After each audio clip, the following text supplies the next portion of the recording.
Hey lovely people, have a beautiful day. అందరికీ నమస్కారం. అందాల లోగిలికి స్వాగతం. ఇప్పుడు మనం మాతృప్రేమ అనే కథను విందామా? రచించిన వారు హోతా పద్మినీదేవి గారు. ఇక కథలోకి వెళ్తే, సూర్యమిత్ర నడుపుతున్న మారుతి జిప్సీ రెట్టింపు వేగంతో కొట్టుకుంటున్న అతడి గుండె వేగంతో పోటీ పడుతోంది. స్టీరింగ్ మీద ఉన్న అతని చేతులు ఉద్వేగంతో కంపిస్తున్నాయి. 10 నిమిషాల కిందట డాక్టర్ రోజీ ఫోన్లో చెప్పిన ఆ వార్త అతడినెంత కలవరపరిచింది అంటే, అతడు కనీసం మార్చిన షర్టును కూడా మార్చుకోకుండా హాస్పిటల్కి ప్రయాణమయ్యాడు. డ్రైవింగ్లో నిదానమే ప్రధానం అని నమ్మే అతను ఆ రోజు ఎంత స్పీడ్గా నడుపుతున్నాడో అతనికే తెలియదు. ఒక్క కుదుపుతో ఆగింది హాస్పిటల్ ఆవరణలో ప్రవేశించిన జిప్సీ. డోర్ తెరుచుకుని ఒక్క ఉదుటున కిందకి దిగాడతను. పరుగులాంటి నడకతో మెటర్నిటీ వార్డు దగ్గరికి చేరుకున్న అతనికి నర్సు మేరీ ఎదురయింది.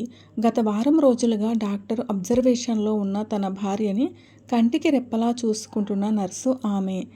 సిస్టర్, నా భార్య. అతడి గుండె గొంతుకలోకి వచ్చిన క్షణాలవి. ప్రసవించారు, ఆడపిల్ల, ముక్తసరిగా చెప్పిన నర్సు ముందుకు వెళ్ళబోయింది. ఆడపిల్ల. ఆనందం ఆర్ణవమైంది. గుండె నిండిన సంతోషం చెలియలి కట్టలేని ప్రవాహమైంది. తను ఒక బిడ్డకి తండ్రయ్యాడు. పెళ్ళైన 12 ఏళ్లకి పిల్లల కోసం కలలు కని ఎన్నో ఆశలు పెంచుకుని ఆ ఆశ నిరాశ చేసుకుంటున్న తరుణంలో తన భార్య హారిక తనని తండ్రిని చేసింది. అతను మెడలో ఉన్న బంగారు గొలుసుని తీస్తూ సిస్టర్ అని పిలిచాడు. ఆ శుభవార్తని తనకి చెప్పిన నర్సుకి కానుకగా ఆ గొలుసు ఇవ్వాలని అతని ఉద్దేశ్యం. నర్స్ వెనతిరిగింది. అప్పుడే వెనుక నుంచి doctor Rosie, mister Suryamitra. Suryamitra సంతోషంతో, దీప్తివంతమైన ముఖంతో thank you doctor, thank you very much అన్నాడు. పాపని చూస్తారా? అడిగింది డాక్టర్ రోజీ. ఆవిడ ముఖం గంభీరంగా ఉంది. సూర్యమిత్ర గుండె క్షణకాలం కొట్టుకోవడం ఆగినట్టయింది. డాక్టర్ ముఖంలో ఆ గాంభీర్యం ఎందుకు? ఏమైంది పాపకి? అతడి వెన్నెముకలో మంచుగడ్డలు పెట్టినట్లు వణికిపోయాడు. డాక్టర్, ఎలా ఉంది పాప? ప్లీజ్ చెప్పండి ఆదుర్దాగా అడిగాడు. డాక్టర్ రోజీ మౌనంగా ముందుకు నడిచింది. ఆ మౌనం అసహజంగా ఉంది అతనికి. రూమ్ నంబర్ 315 ముందు ఆగింది డాక్టర్ రోజీ. సూర్యమిత్ర ఆమెను అనుసరించాడు. లోపల బెడ్ మీద హారిక ప్రశాంతంగా నిద్రపోతోంది. పక్కనే క్రెడిల్లో అప్పుడే పుట్టిన పసికందు. డాక్టర్ క్రెడిల్ నుంచి పాపని తీసి సూర్యమిత్రకి అందించింది. చూడండి, 1,00,000 వోల్టులు విద్యుత్ షాక్ తగిలినట్టయింది అతనికి. డాక్టర్, ఆక్రందనలాగా ఉంది అతని స్వరం. పాప. అతను నిలువెల్లా కంపించిపోతున్నాడు. మల్టిపుల్ ఎబ్నార్మాలిటీస్తో పుట్టింది. మీది మేనరికమా? కాదు, హీనస్వరంతో అన్నాడు. మేనరికాలలో ఇలాంటి పిల్లలు పుట్టడానికి అవకాశాలు ఎక్కువగా ఉన్నాయి. మరి మీ విషయంలో ఇలా ఎందుకు జరిగిందో నాకు అర్థం కావడం లేదు.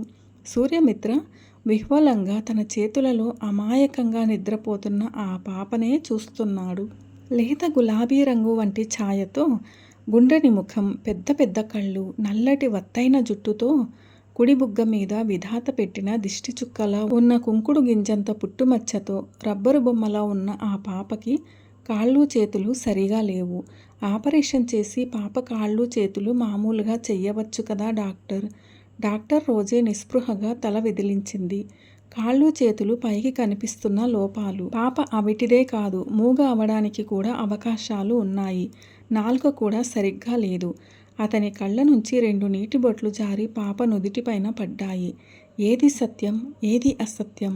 క్షణం కిందటి ఆనందమా, ఇప్పటి విషాదమా? బలవర్ధకమైన తిండి, ఆరోగ్యకరమైన వాతావరణం, ప్రతీ నెల డాక్టర్ చెకప్, మందులు, ఎన్ని జాగ్రత్తలు తీసుకున్నా పాప ఇలా పుట్టడానికి కారణమేమిటి? ఎక్కడుంది లోపం? 4వ నెలలో స్కానింగ్ తీయించుకుని ఉంటే ఫీటస్ అబ్నార్మాలిటీస్ తెలిసి ఉండేవి. అప్పుడే అబార్షన్ చేయించుకుని ఉంటే. డాక్టర్ స్వరంలోని సానుభూతి అతడి గుండెని కోస్తోంది. భగవంతుడా, ఎందుకిలా చేశావ్? అతని హృదయం మూగగా రోదిస్తోంది. హారిక నెల తప్పిన దగ్గర నుంచి నెలలు నిండే వరకు ఆమెని చూస్తున్న డాక్టరమ్మ నెల కిందటే అమెరికా వెళ్ళిన ఆమె ఎప్పుడూ స్కానింగ్ విషయం ప్రస్తావించనే లేదు. 1-2 సార్లు హారిక స్కానింగ్ తీయించుకుంటానని అడిగింది భర్తని. దేనికి స్కానింగ్? కడుపులో ఉన్నది ఆడో మగో తెలుసుకోవడానికేగా. పుట్టబోయేది పాపో బాబో ముందుగా తెలిస్తే థ్రిల్ ఉండదు హారిక. వద్దు, నాకిష్టం లేదు అభ్యంతర పెట్టాడు సూర్యమిత్ర. తను అనుభవిస్తున్న థ్రిల్ ఇదా? సూర్యమిత్ర మనసుని వేదన మెలితిప్పుతోంది. నా భార్య పాపని చూసిందా డాక్టర్? అడగలేక అడిగాడు అతను. పాప అన్ని అపకారాలతో పుట్టిందని బాధపడుతుంటే ఆవిడ మెంటల్గా డిస్టర్బ్ అవ్వకూడదని ఇంజెక్షన్ ఇచ్చాను. 10 నిమిషాల తర్వాత అతను డాక్టర్ రోజీ కన్సల్టింగ్ రూమ్లో ఆవిడకెదురుగా విషన్నవదనంతో కూర్చుని ఉన్నాడు. పాప భవిష్యత్ ఏమిటి డాక్టర్? అన్ని అంగవైకల్యాలతో పుట్టిన పిల్లలు బతకడం అరుదు. బతికిన నెలలు లేదా కొన్ని సంవత్సరాలు. కొన్ని క్షణాల విరామం తర్వాత అన్నాడతను. పాపని నేను ఇంటికి తీసుకెళ్లను డాక్టర్. ఏ అనాథ శరణాలయంలోనూ వదిలిపెడతాను. చివ్వున తల ఎత్తి చూసింది డాక్టర్ రోజీ. నేను మీకు కసాయివాడిలా కనిపించవచ్చు డాక్టర్. కానీ అన్ని అవయవాల లోపాలున్న పాపని ఎలా పెంచమంటారు? అసలా పాప నా పాప అని అనుకుంటేనే ఆ ఊహకే నా ఒళ్ళు జలధరిస్తోంది. అందుకే ఈ నిర్ణయం తీసుకున్నాను. సూర్యమిత్ర కళ్ళ వెంట నీళ్లు. డాక్టర్ అతని బాధని అర్థం చేసుకున్నట్టు జాలిగా సానుభూతిగా చూసింది అతన్ని. ఓకే, మీ ఇష్టం. నా భార్యకి ఇప్పట్లో మెలకువ రాదు కదా డాక్టర్? రాదు. ఆ ఇంజెక్షన్ ప్రభావం మరో గంట దాకా ఉంటుంది. ఈలోగా పాపని తీసుకెళ్తాను. స్పృహ వచ్చాక మీ భార్య పాప కోసం అడిగితే? సందేహంగా అడిగింది డాక్టర్ రోజీ. పాప చనిపోయిందని చెప్పండి. సూర్యమిత్ర స్వరం గాద్గదికంగా ఉంది. 10 నిమిషాల తర్వాత అతను డ్రైవ్ చేస్తున్న మారుతి జిప్సీ అనాథ శరణాలయం వైపు వెళ్తూ ఉంది. నాకు నా పాప కావాలి, తెచ్చి ఇవ్వండి. నా పాపని నాకు ఇవ్వండి. హారిక ఉన్మాదంగా అరుస్తోంది. సూర్యమిత్ర నెమ్మదిగా చెమ్మగిల్లిన కళ్ళతో నిస్సహాయంగా భార్యని చూస్తున్నాడు. పాప చనిపోయింది కాదు, పాపని అనాథ శరణాలయంలో వదిలిపెట్టి నెల రోజులు. ఈ నెల రోజుల నుంచి హారిక కంటికి మంటికి ఏకధారగా ఏడుస్తూనే ఉంది. ఒకరోజు సూర్యమిత్ర స్నానం చేస్తుండగా ఇంట్లో నుంచి వెళ్ళిపోయింది. అతను కంగారుగా కారు తీసుకుని భార్య కోసం రోడ్లన్నీ గాలించి విఫలుడయ్యాడు. చివరికి ఎవరో చెప్పారు, ఆమె శ్మశానం వైపు వెళ్తుంటే చూశామని. సూర్యమిత్ర ఆదుర్దాగా శ్మశానం దగ్గరికి వెళ్ళి అక్కడ కనిపించిన దృశ్యం చూసి స్థాణువయ్యాడు. కనిపించిన మట్టి దిబ్బనల్లా తవ్వుతోంది హారిక. గోతులలో నుంచి బయటపడిన ఎముకలని చూసి నా పాప కాదు, నా పాప కాదు అని గొణుక్కుంటోంది. సూర్యమిత్రని చూడగానే ఆవేశంగా అతని షర్ట్ కాలర్ పట్టుకుని గుంజేస్తూ నా పాప ఎక్కడ ఉంది? ఆ రోజు అక్కడి నుంచి హారికని ఇంటికి తీసుకురావడానికి ఎంత కష్టపడ్డానని. భార్య వాలకం చూస్తే ఆమె పిచ్చిదవుతుందేమోనని భయం వేస్తోంది సూర్యమిత్రకి. నా పాపని నాకు తెచ్చివ్వండి. హారిక అరుస్తూ అతని షర్టు పట్టి గుంజడంతో అతను ఆలోచనలలో నుంచి తేరుకుని తల విదిలించాడు. భగవంతుడు నిర్దయుడు హారిక. మనకి పాపని ఇచ్చినట్టే ఇచ్చి తీసేసుకున్నాడు. చచ్చిపోయిన పాపని బతికించడానికి నేనేం దేవుడినా చెప్పు? నువ్వు చదువుకున్న దానివి, అర్థం చేసుకో. భార్యని గుండెలలో పొదువుకుని అనునయంగా ఆమె తలను నిమరసాగాడు. హారిక వెక్కి వెక్కి ఏడుస్తోంది. కన్న తల్లికి ఒక్కతే పాప. పిల్లలు లేని వాళ్ళకి లోకమంతా బిడ్డలే. నువ్వు కావాలనుకుంటే మనం ఎవరినైనా పెంచుకుందాం. అనాథ శరణాలయంలో ఒక చక్కని పాపని చూశాను. ఎవరో పెద్దింటి అమ్మాయి పెళ్లి కాకుండానే కని వదిలేసిందట. నువ్వు కావాలనుకుంటే ఆ పాప మనదవుతుంది. ఆ పాపలో చనిపోయిన మన పాపని చూసుకో. నెల రోజుల కిందట అనాథ శరణాలయంలో వదిలేసిన తమ పాపని సమయం వచ్చింది కనుక ఇప్పుడు తెచ్చుకోవచ్చు అనుకున్నాడు. భార్య ఆవేదన చూడలేని సూర్యమిత్ర భర్త చెప్పిన దానికి హారిక సమ్మతించలేదు. అలాగని తిరస్కరించనూ లేదు. మౌనంగా ఉండిపోయింది. వారం రోజులు గడిచాయి. ఈ వారం రోజులలో హారికలో మార్పు వచ్చింది. గతంలోలా అస్తమానం ఏడవడం లేదు. ఆలోచిస్తోంది. ఆ రోజు ఆమె భర్త దగ్గరికి వచ్చింది. మీరు చెప్పారే, ఆ పాపని మనం తెచ్చుకుందాం. భార్యలోని ఈ మార్పు సూర్యమిత్రని సంతోషపెట్టింది. క్షణం ఆలస్యం చేయకుండా భార్యతో కలిసి బయలుదేరాడు. దారి పొడవునా భార్యని ఉత్సాహపరుస్తూ మాట్లాడాడు. చాలా రోజుల తర్వాత హారిక పెదవులపై చిరునవ్వు అతడికి ఎంతో తృప్తిని కలిగించింది. మాటల మధ్య అడిగింది ఆమె. ఆ పాపకి వయసెంత ఉంటుంది? 2 నెలలు. క్షణం ఆలోచించి అన్నాడు. కనగానే వదిలేసిందా ఆ మహాతల్లి?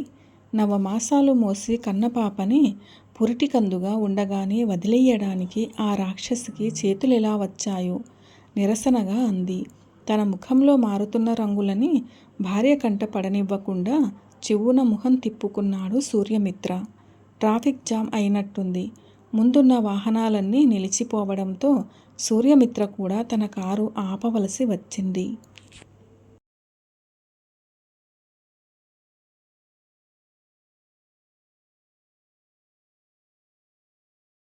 అమ్మా, ధర్మం చేయండమ్మా, అవిటి పిల్లపై కనికరం చూపండమ్మా, దీనంగా వినపడుతున్న బిచ్చగాడి స్వరం. బ్యాగ్ తెరిచి చిల్లర తీసి బిచ్చగాడి జోలిలో వెయ్యబోతున్న హారిక ఉలికిపాటుతో ఆగిపోయింది. పేవ్మెంట్ మీద చింకి గుడ్డల మీద పడుకోబెట్టి ఉన్న ఆ పాప నిశ్చేష్టితయై వెడల్పైన కళ్ళతో చూస్తోందామె. గులాబీలు రాసిపోసున్నట్టున్న ఆ ఒంటి రంగు కుడి బుగ్గ మీద ఉన్న కుంకుడు గింజంత పుట్టుమచ్చ. తన పాప, చనిపోయిన తన పాప ఇక్కడ ఈ బిచ్చగాడి దగ్గర. ఏమండి? ఆర్తనాదంలో ఉందామె పిలుపు. అటు చూడండి, మన పాప. భార్య చూపించిన వైపు చూసిన సూర్యమిత్ర ఉలిక్కిపడ్డాడు. ఆ పాప, మన పాప, చచ్చిపోయిన మన పాప ఆ బిచ్చగాడి దగ్గరకెలా వచ్చింది? ఆమె స్వరంలో దుఃఖం గరగరలాడుతోంది. ఆ పాప తమ పాపే. సూర్యమిత్ర సులభంగానే గుర్తుపట్టాడు. అతను తనలో పొంగి పొరలుతున్న బాధావేదనలను ఒక గుటక వేసి దిగమింగుతూ ఉన్నాడు. మన పాప చనిపోయింది హారిక. ఆ పాప ఆ బిచ్చగాడి కూతురయి ఉంటుంది. నో! హారిక గట్టిగా అరిచింది. నా పాప చనిపోలేదు. ఆ పాప నా పాపే. ఆమె భర్త వారించేలోగానే చటుక్కున డోర్ తీసుకుని దిగేసింది. అమ్మా, ధర్మం చెయ్యండమ్మా, అవిటి పిల్లపై కనికరం చూపించండమ్మా. బిచ్చగాడు కారులో నుంచి దిగిన హారికను చూసి ఆశగా ఆమె వైపు సత్తుగిన్నెని చాపాడు. హారిక బ్యాగులో నుంచి చేతికి అందిన నోట్లు తీసి ఆ గిన్నెలో పడేసింది. అన్ని నోట్లు ఎన్ని వందలుంటాయో బిచ్చగాడు వికసించిన ముఖంతో ఆత్రంగా లెక్క పెట్టుకుంటున్నాడు. నిజం చెప్పు, ఆ పాప నీ పాపేనా? తీక్షణంగా చూస్తూ అడిగింది హారిక. నా పాపేనమ్మా. నా పెళ్ళాం ప్రసవించింది. తొలిచూలు బిడ్డ. ధర్మప్రభువులు మీరు చల్లగా ఉండాలి. 500 రూపాయలను 5 పైసల్లా తనకి ముష్టిగా వేసిన హారికకి చేతులెత్తి దండం పెట్టాడు వాడు. అబద్ధం, ఆ పాప నీ పాప కాదు, గద్దించిందామె. ఈసారి బిచ్చగాడి ముఖంలో భయం కనిపించింది. నిజం చెప్పు, దుఃఖం నిండిన స్వరంతో ఆమె ప్రాధేయపూర్వకంగా అడుగుతూ బ్యాగులో నుంచి మరో నోట్ల కట్ట తీసి విసిరేసింది. ఆ డబ్బుని ఆదుర్దాగా అందుకున్నాడు వాడు. అనాథ శరణాలయం నుంచి 100 రూపాయలకి కొనుక్కున్నాను. నేను అడుక్కుంటూ ఉంటే దుక్కలా ఉన్నావు. ఏదైనా పని చేసుకుని బతకరాదా అని ఈసడించేవారమ్మగారు. పాపని నేను తెచ్చుకున్నాక పాపని చూసి జాలిపడి నాకు ముష్టి వేస్తున్నారమ్మగారు.